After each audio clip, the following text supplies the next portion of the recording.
आज का कार्यक्रम हमारे all India SC ST railway employees association railway board के निर्देशानुसार पूरे इंडियन रेलवेज में 24 सितंबर पूना पैक्ट के दिवस पर मनाया जा रहा है और इसमें हम विशेष रूप से जो वर्तमान में निगमीकरण और निजीकरण चल रहा है इसका विरोध किया जा रहा है।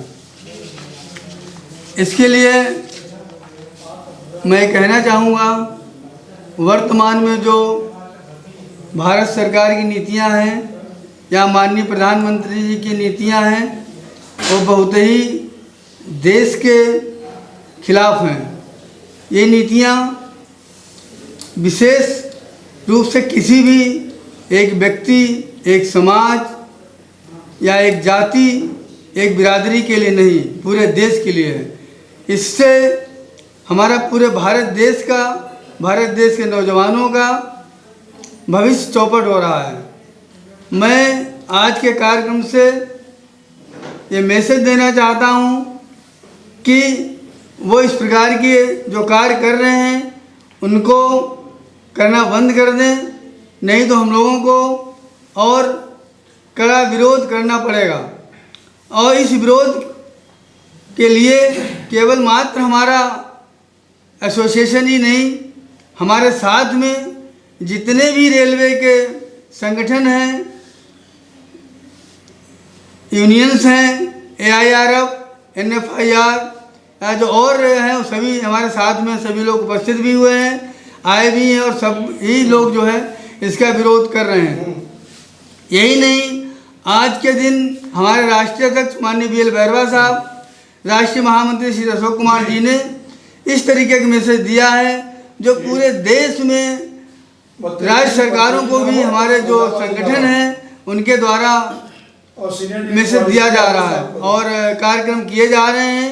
विभिन्न प्रकार से वहाँ के HOD को ज्ञापन दिए जा रहे हैं।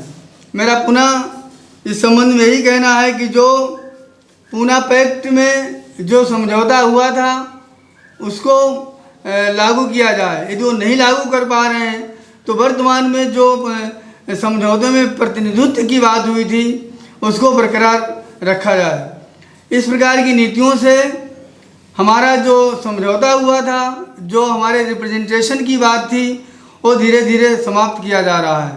और वो हमारा ही नहीं, जब निजीकरण हो जाएगा, निगमीकरण हो जाएगा तो हमारे समाज के लोग तो वहाँ पहुँचने की तो बात की है, किसी को भी ऐसा मौका नहीं मिलेगा जब सरकार नाम की कोई चीज़ ही नहीं रहेगी। मेरा कहना यही है कि निजीकरण, निगमीकरण जो है इसको न किया जाए। धन्यवाद। भारत के संविधान के उद्देश्य का हम भारत के लोग भारत को समाजवादी, पंथ निरपेक्ष और लोकतांत्रिक गणराज्य बनाने के लिए आज शपथ लेते हैं, इस तरह से बात कही गई है।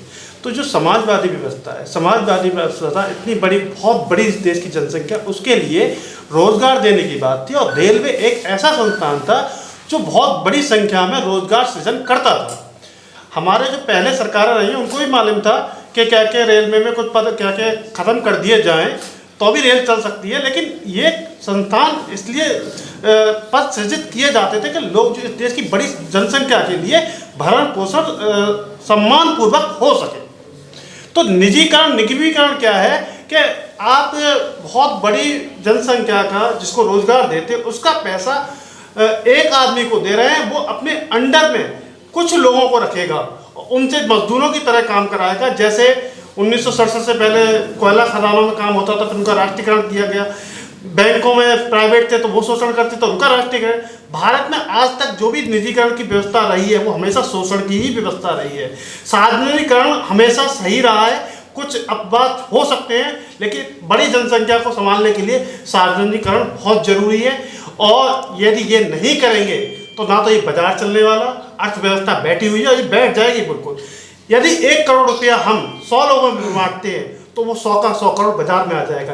यदि 1 करोड़ रुपया हम एक आदमी को दे देते हैं तो उसका मतलब मुश्किल से 20% या 30% बाजार में आएगा, तो बाजार कैसे चलेगा? आप निजीकरण नहीं कर रहे, आप बाजार भी बैठा रहा है, देश भी बैठ रहा है, पूरा अर्थव्यवस्था चलवा रही है, तबाही चारों ओर है। और ये बहाना इन्होंने कोरोना का ले रखा है। एक चीज़ और कहना चाहूँगा यहाँ पर, आप हर महीने कुछ ना कुछ बेच रहे हैं, देश पे हर महीने कर्ज बढ़ रहा है, महंगाई हर महीने बढ़ रही है, हमारे देश पे कर्ज 150 लाख करोड़ के आसपास हो चुका है, हर महीने आप बेच भी रहे हैं, पैसा कहाँ जा रहा है? रोजगार सृजन हो रही रहा। हमारी सरकार के खुद के आंकड़े हैं कि हम 1947 से पहले पहुंच गए। हम तो कहते हैं 1947 से हम 200 साल पहले पहुंचे जा रहे हैं थोड़े दिनों में। आप पब्लिक को भीड़ भक्ति बना देना चाह रहे हैं कि वो अपने ही उसमें उलझ जाए। जो लोकतंत्रवादी बात है वो रहे ना दिमाग में कि भाई हमारे अधिकार है, वो अपनी रोजी रोटी में उलझाना चाह रहा है। आज 5-5, 4-4 हज़ार रुपये में कॉन्ट्रैक्ट पे काम करता है आदमी। वो रेलवे में जिस सफाई कर्मचारी को 25-30 हज़ार रुपये मिलते थे, उसी सफाई कर्मचारी को कॉन्ट्रैक्ट पे 4-5 हज़ार रुपये मिलते हैं। उस पर तलवार लटकी रहती है, कब उसे निकाल दिया जाए। ऐसे में आदमी सिर्फ अपने पेट का सोचेगा, बाकी कुछ नहीं सोचेगा। उसके लिए वोट, लोकतंत्र, ये सब चीज़ें बेमानी हो जाएंगी और ये इस देश के लिए सबसे घातक होगा। देश पीछे जा रहा है, हम विकसित नहीं हैं, हम विकासशील भी नहीं हैं आज की डेट में। और जब निजीकरण होगा तो हम अफ्रीकी देशों के बराबर पहुंच जाएंगे।